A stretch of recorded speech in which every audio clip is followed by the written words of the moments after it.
Assalamualaikum warahmatullahi wabarakatuh.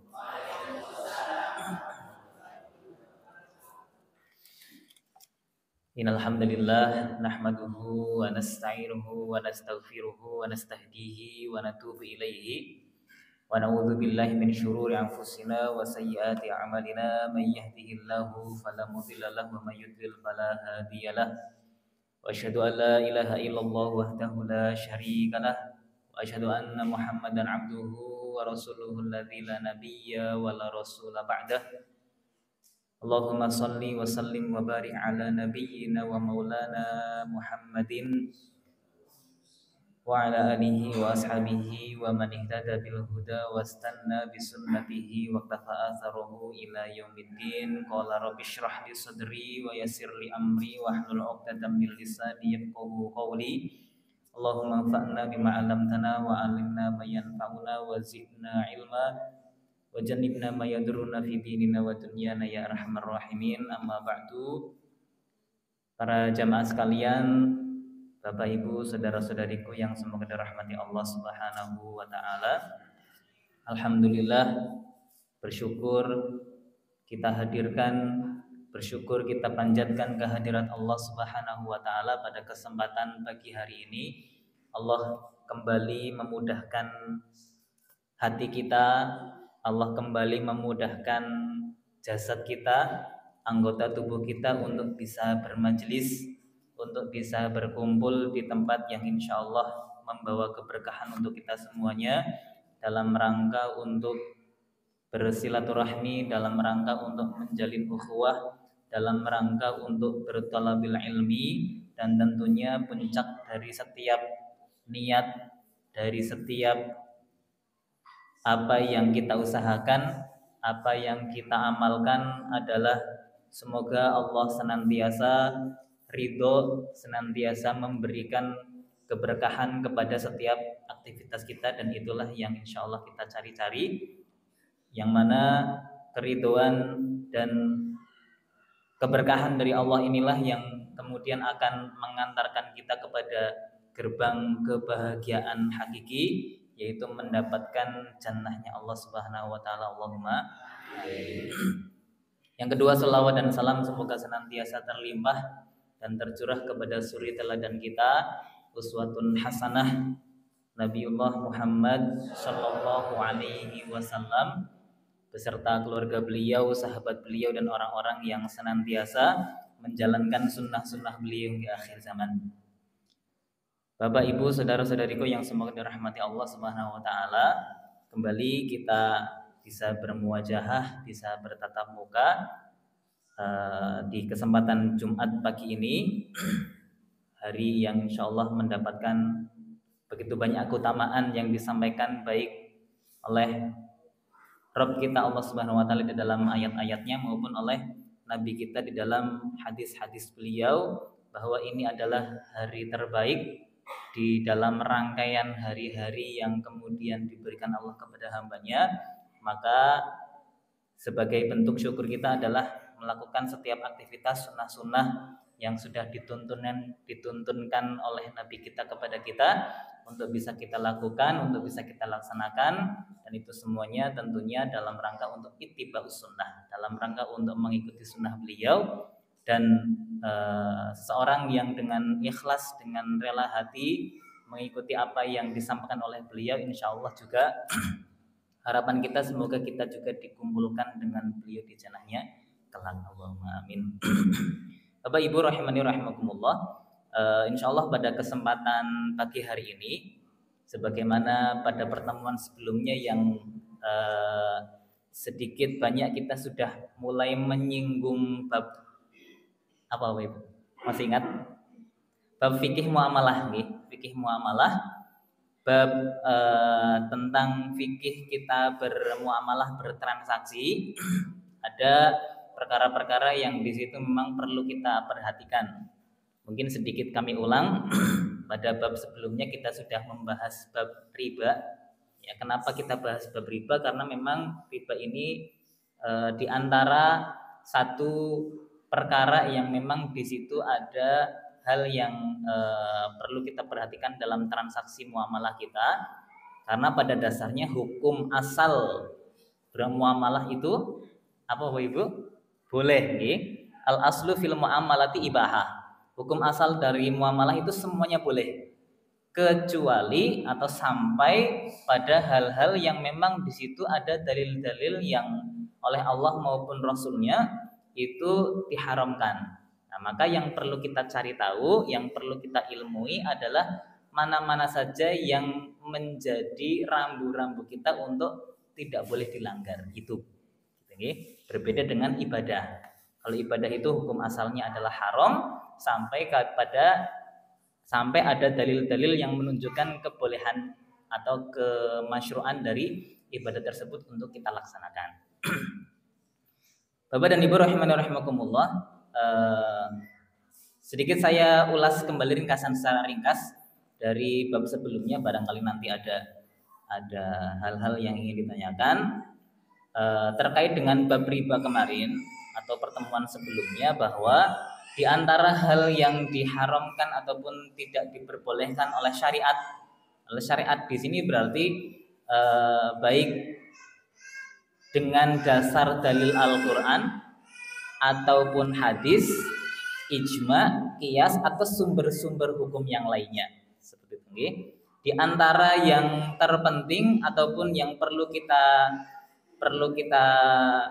ambil secara garis besar, perkara-perkara atau bab muamalah yang tidak diperbolehkan dalam syariat itu setidaknya ada 3 garis besar. Yang pertama adalah ketika mengandung riba, yang kedua adalah ketika mengandung kezaliman, yang ketiga adalah ketika mengandung unsur gharar. Nah, 3-tiganya ini yang kemudian kita perlu tahu, perlu mengilmui mana-mana saja yang itu ternyata oleh syariat kita tidak boleh melakukannya.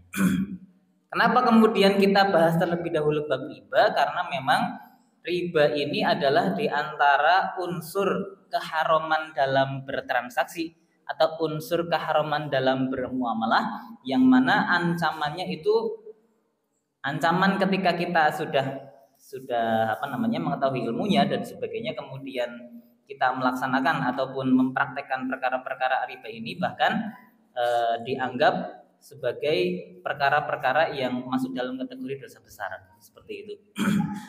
Maka ini perlu kita awalkan kemarin. Secara ringkas kami ulang kembali bahwa riba yang tidak diperbolehkan di dalam syariat, ya semua riba tidak boleh dalam syariat.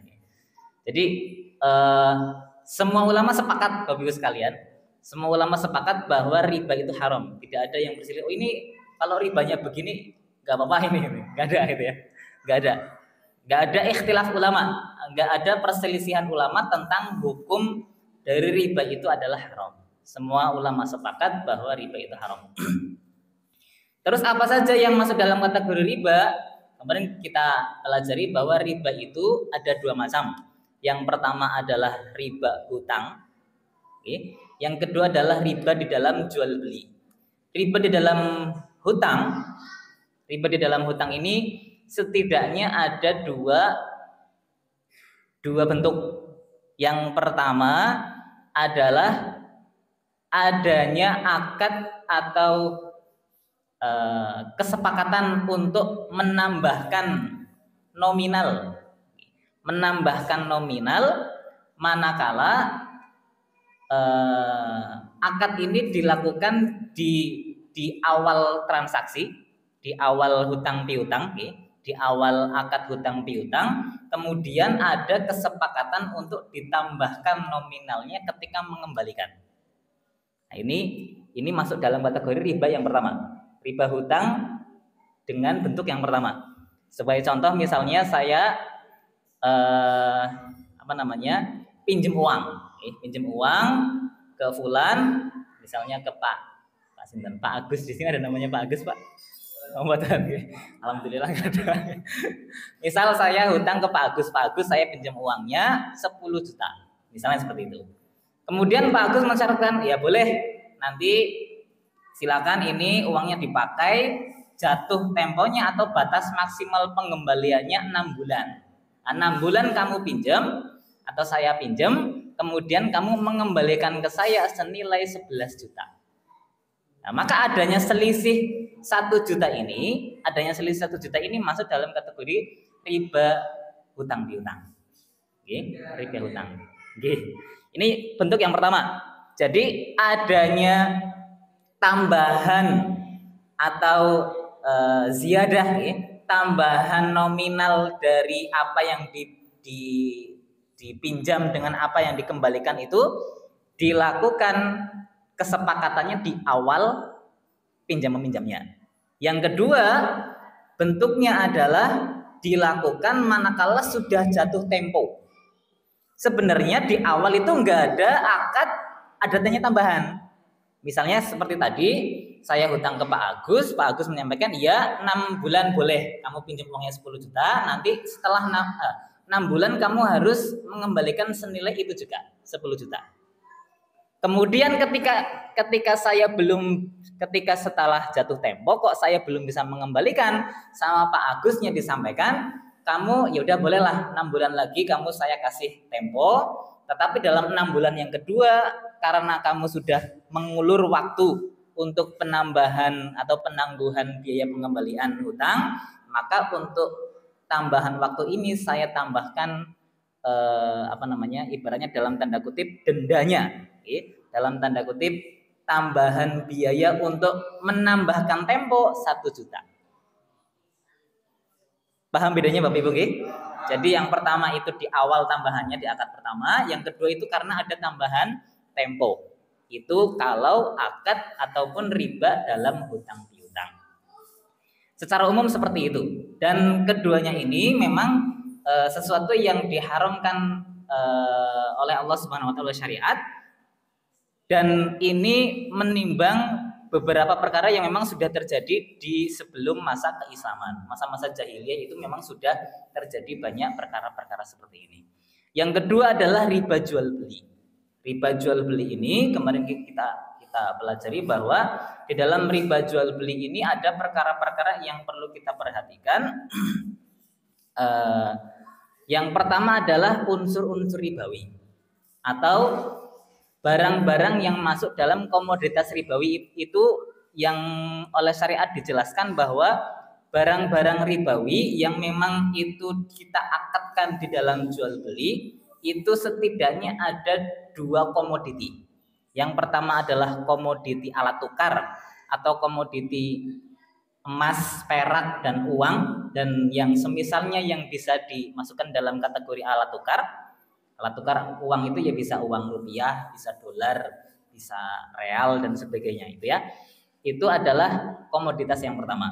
Yang kedua adalah komoditas dari sisi makanan. Jadi ada 2 komoditas saja. Yang pertama adalah komoditas alat tukar, emas, perak ataupun uang. Yang kedua adalah komoditas makanan. Nah, komoditas makanan ini kalau di dalam madhab jumhur itu adalah perkara-perkara yang memang sifatnya adalah makanan pokok yang awet disimpan. Ya, makanan pokok yang awet disimpan. Kalau di dalam hadis itu ada 4 yang disebutkan, ada kurma, kemudian yang kedua gandum kasar, yang ketiga gandum halus, yang keempat adalah garam atau uyah. Nah, ini yang disebutkan secara sharih di dalam hadis. Kemudian dikiaskan dengan perkara-perkara yang sifatnya tadi oleh jumhur dikatakan keempat yang sudah dijelaskan oleh Nabi secara jelas di dalam hadisnya ini dikiaskan oleh para ulama ke dalam makanan-makanan pokok yang awet disimpan. Jadi masuk di dalamnya kategorinya adalah beras, kemudian jagung, kemudian hal-hal yang sifatnya makanan pokok, makanan pokok yang sudah biasa dipakai oleh masyarakat secara umum di kehidupan sehari-harinya. Nah, kalau dalam mazhab Syafi'i nanti beda lagi, Bapak Ibu sekalian. Di dalam mazhab Syafi'i itu semua jenis makanan yang penting bisa dimakan manusia itu masuk dalam kategori riba atau barang riba. Kalau di dalam mazhab Syafi'i. Oke. Jadi bukan hanya makanan pokok saja. Bisa masuk dalam kategorinya, di dalamnya adalah makanan-makanan dapur. Nah, makanan-makanan yang buat bumbu dapur, jahe, kunyit, itu masuk dalam kategori riba dalam mazhab Syafi'i. Atau makanan-makanan yang sifatnya bisa untuk obat-obatan juga. Tadi jahe bisa dipakai untuk obat, itu berarti masuk dalam kategori riba juga, barang ribawi. Kalau nanti ada hal-hal yang perlu diatur dalamnya, maka jahe dan sebagainya masuk dalam kategori itu. Ada juga dalam mazhab Syafi'i nanti air. Nah, air ditukar dengan air itu juga ada aturannya nanti. Oke. Karena apa? Karena air itu masuk dalam kategori makanan. Kok bukan minuman? Iya, maksudnya makanan juga. Karena makanan kalau di dalam Al-Qur'an di kisahnya Nabi Daud, kisahnya Nabi Daud yang mana pasukannya Tolut itu kemudian berangkat untuk memerangi pasukannya Jalut. Nah, di tengah-tengah perjalanan itu pasukannya kehausan, kemudian ditemukan dengan sungai.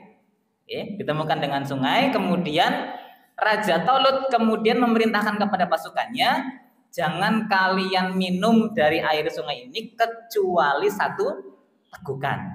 Ya. Man lam yat'amhu. Ya. Siapa yang tidak minum maka itu adalah bagian dari pasukanku, kan seperti itu. Nah, yat'amhu ta'am itu kan aslinya makanan. Hu ini kembali ke minuman. Nah, berarti minuman masuk dalam kategori makanan. Air ini masuk dalam kategori makanan. Makanya memang di dalam mazhab Syafi'i menukar air minum, misalnya air ini, air aqua misalnya, ditukar dengan air galon atau air sumur, nah itu juga masuk dalam kategori barang ribawi yang ada aturannya, seperti itu. Aturannya seperti apa? Aturannya ada dua. Yang mana kalau keduanya ini tidak ditaati maka akan menimbulkan keharaman riba dalam satu sisi. Sebagai contoh, yang pertama adalah kalau sama-sama satu komoditas dan satu jenis, ya, sama-sama alat tukar atau sama-sama makanan, dan satu jenis, misalnya sama-sama emas, sama-sama uang rupiah, sama-sama beras, sama-sama gandum, sama-sama air, maka syaratnya ada dua. Yang pertama harus tamasul atau semisal, harus sama, harus semisal. Kalau tidak semisal maka jatuhnya nanti masuk ke riba fadl atau riba karena ada perbedaan ukuran. Nah, perbedaan ukuran ini yang sesuai diukur sesuai dengan takaran ataupun timbangan syar'i. Kalau emas itu ditimbang maupun ditakar, Bapak Ibu? Ditimbang. Emas itu ditimbang. Maka ukuran emas itu adalah dari timbangan beratnya.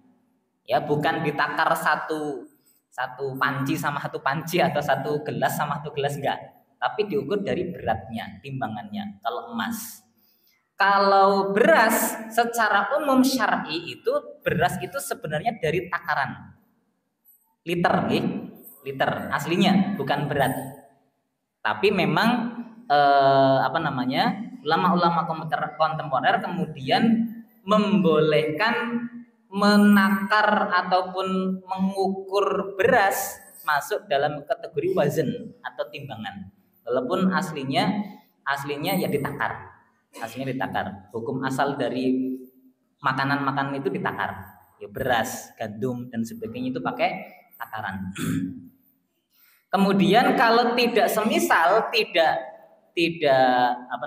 sama ukurannya, maka jatuhnya riba fadl. Ya. Beras 1 kilo, ya, beras 1 kilo ditukar dengan beras 1 kilo beras yang bagus ditukar dengan beras yang kurang bagus 2 kilo.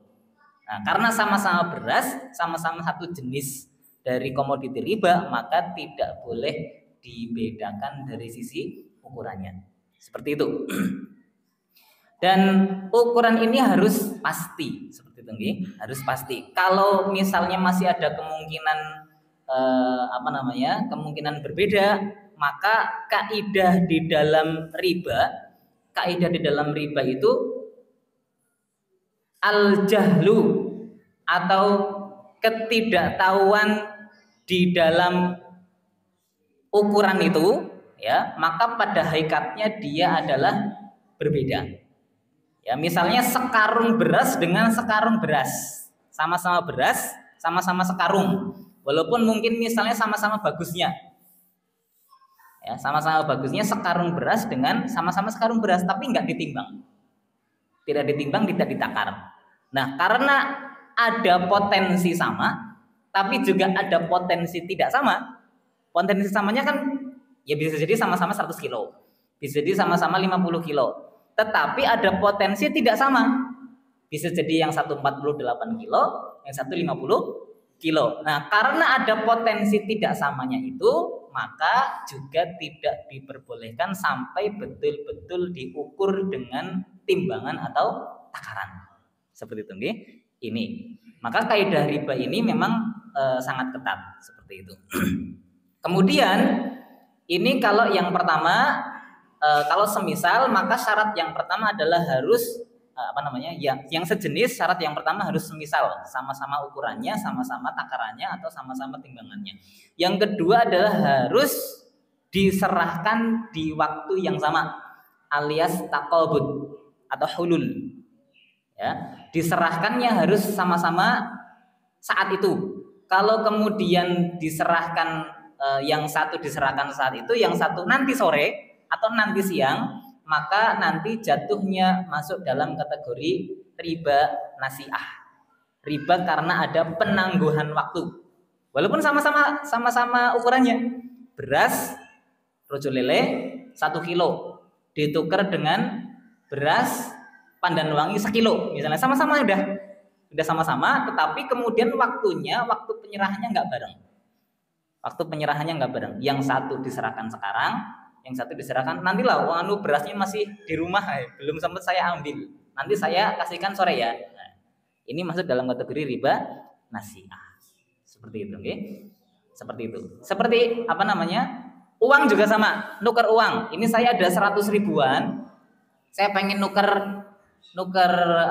dengan uang pecahan, ya, recehan. Saya butuhnya 20.000 buat jujulan, gitu ya, buat jujulan. Yang satu ngasihkan uang 100.000, yang satu baru 20.000, 80.000-nya nanti siang saya ambilkan di rumah dulu, soalnya ini pas nggak bawa. Ya, ini juga masuk dalam kategori riba nasiah. Nah, makanya kayak gini perlu diperhatikan Bapak Ibu sekalian. Kalau memang mau nukerkan uang 100 dengan 20, nanti sifatnya nanti bukan dalam bentuk langsung tukar menukar saat itu. Ya, bisa yang pertama misalnya dipinjemkan dulu saja. Ini 20-nya dipakai dulu aja. Uang 100-nya pegang kamu dulu aja, ya. Jadi sifatnya pinjam meminjam, bukan tukar menukar. Seperti itu, nggih. Nah, ini kalau yang sejenis. Uang dengan uang, emas dengan emas, makanan dengan makanan, ya, beras dengan beras dan sebagainya. Maka syaratnya ada 2, harus sama dan harus saat itu juga penyerahannya, tukar menukarnya. Kalau misalnya satu komoditi tetapi beda jenis, contohnya sama-sama alat tukar, tetapi yang satu rupiah, yang satu dolar, ya, yang satu rupiah, yang satu real. Nah, ini nggak harus sama, ya. Kalau sama ya tekor, Pak.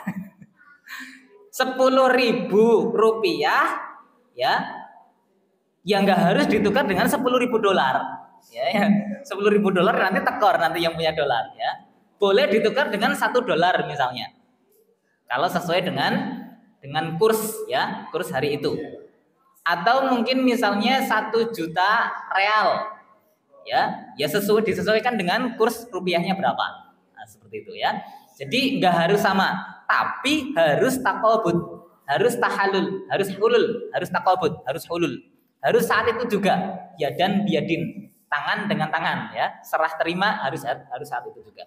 Nggak boleh kemudian ditunda, baik itu dengan ucapan nanti sore ya, gitu ya. Atau nggak dengan ucapan nanti sore, tetapi memang secara prakteknya ya uangnya yang satu diambil sekarang, yang satu dikasihkan nanti sore. Walaupun nggak ada ucapan nanti saya kasihkan uangnya nanti sore, itu nggak ada ucapan seperti itu, tapi tetap masuk dalam kategori riba nasiah. Ya, jadi syarat kalau satu komoditas dan beda jenis, syaratnya cuma satu, yaitu harus serah terimanya bersamaan. Seperti itu, okay? Nah, kalau dalam mazhab Syafi'i nanti bersamaan ini ribanya sebenarnya ada 3. Ada riba fadil yang pertama tadi, kalau nggak sama berarti riba fadil. Yang kedua, kalau nggak bareng, ya, kalau menyebutkan tenggat waktu nanti sore atau besok atau nanti siang ada ucapan yang keluar, maka itu maksudnya riba nasiah. Kalau kalau tidak ada ucapan penangguhan waktu, tapi hanya langsung dipraktekkan, langsung diantarkan nanti sore, gitu ya, tanpa ada pengucapan disampaikan nanti sore saya berikan uangnya atau berasnya, nah, itu maksudnya riba yad atau riba yad. Intinya sama sih, intinya adalah 2, harus sama kalau misalnya satu jenis, dan harus taqabud atau harus hulul bersamaan dengan penyerahan antara yang menukar, okay? Seperti itu. Itu gambaran ringkas tentang riba. Seperti itu Bapak Ibu sekalian. Sebelum saya melanjutkan ke pembahasan berikutnya, barangkali pembahasan riba masih ada pertanyaan dari Bapak Ibu, kami beri kesempatan, monggo. Ada apa enggak? Oke, monggo Pak. Waalaikumsalam warahmatullahi wabarakatuh. Sekarang minjam emas 1 gram. Sekarang berharga 250. Tapi berhubung pada sekarang belum bisa mengembalikan, tapi pada tahun depan itu baru bisa mengembalikan. Tapi harga itu sudah melonjak sampai berharga 400. Ya. Itu termasuk 3 itu. Mengembalikannya uang apa emas? Iya.